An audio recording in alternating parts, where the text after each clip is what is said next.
magical treats taste great, but justice and equality taste better.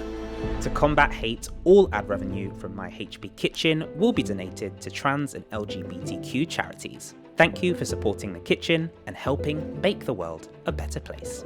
Mischief managed. Hello witches, wizards, and those who are yet to receive their Hogwarts school letters. Welcome back to my Harry Potter Kitchen, the YouTube series where we're baking our way through the Harry Potter books, making magical recipes for each and every item of food and drink that we find inside.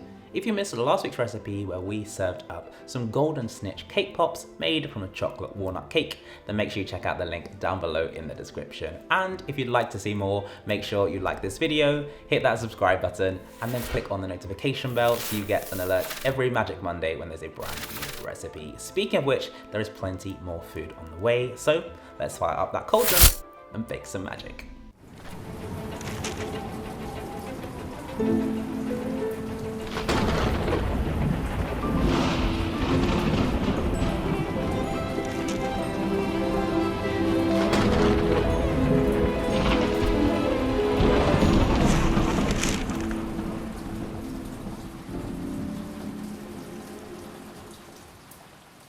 Our next recipe can also be found in Chapter 8 of The Prisoner of Azkaban, Flight of the Fat Lady, where we see into the Three Broomsticks for foaming mugs of hot butterbeer. Are you ready for a glass?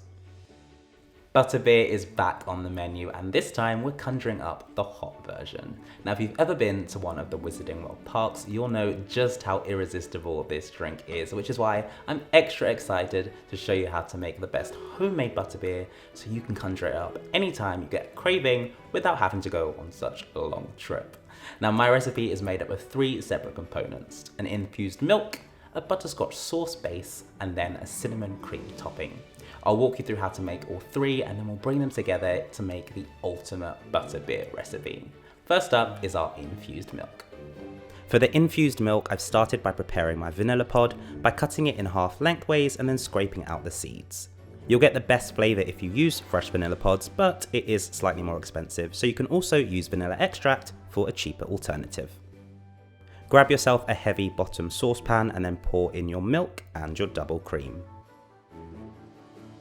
Add in your cinnamon stick, vanilla pod, and then stir well as it warms.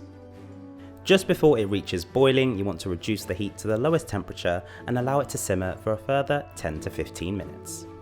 Once it's nicely infused, you can then strain the milk through a sieve to remove the vanilla pod and cinnamon. Cover and set aside until we're ready to use.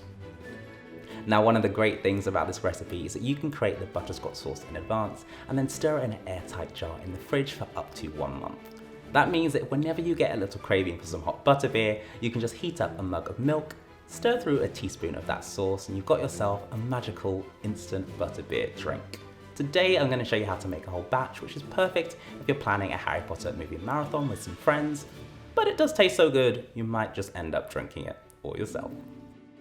For the butterscotch sauce, I'm going to start off by pouring my sugar and water into a heavy bottom saucepan and then heating this until it's dissolved.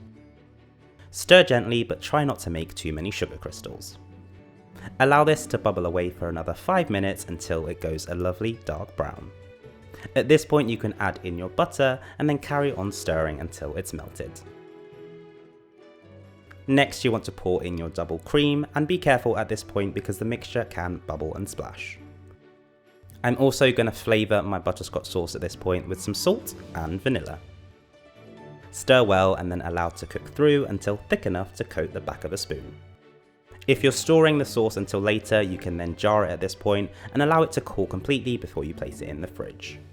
I'm going to use mine straight away though, so using the same pan, I'm going to pour in my infused milk and then whisk that through until evenly blended. Now, your hot butterbeer is perfect to drink at this stage and it will taste incredible, but we're making the ultimate hot butterbeer, so we have one extra step left, which is to create a cinnamon infused whipped cream.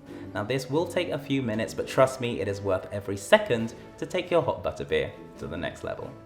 For the cinnamon whipped cream, you want to begin by pouring your double cream into your mixing bowl, add in your vanilla, and then whisk until it forms soft peaks.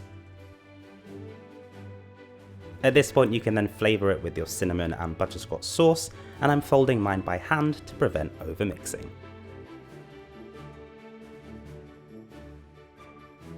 Prepare your piping bag with a star tip by cutting off the end and then pushing it through. I like to use a glass to hold mine as support and then spoon the cream in. Twist the ends and then it's ready to use. Once the cinnamon cream is ready and your hot butterbeer has heated through to perfection, the last thing you need to do is assemble it into your glasses or mugs. Now I like to wait right up until the last moment when I serve it to my guests, as the cream will start to melt quite quickly into your hot butterbeer. Don't worry though, as soon as this hits the table, it's got enough wow factor that you don't have to worry about it waiting around for too long. To serve, you want to pour a generous portion of your hot butterbeer into each of your glasses and leave about a 1-inch gap from the top, as this is where our whipped cream is going to go. Pipe a swirl of the cinnamon cream on top. Finish with a light dusting of cinnamon for extra flavour. And it's butterbeer o'clock. Order up. And with that, our ultimate homemade hot butterbeer recipe is complete. A beautifully comforting drink made from an infused milk, butterscotch sauce, and a cinnamon infused whipped cream. Let me know what you think of this recipe down below in the comments. If you'd like to see more from the kitchen, make sure you hit that subscribe button and then click on the notification bell so you get an alert every Magic Monday when there's a brand new recipe. It would also mean a lot if you could like this video and give it a thumbs up, as that helps new witches and wizards find our recipes as well. That's all for this week. I've got 3 more glasses of butterbeer to finish before bed, but I'll see you next time.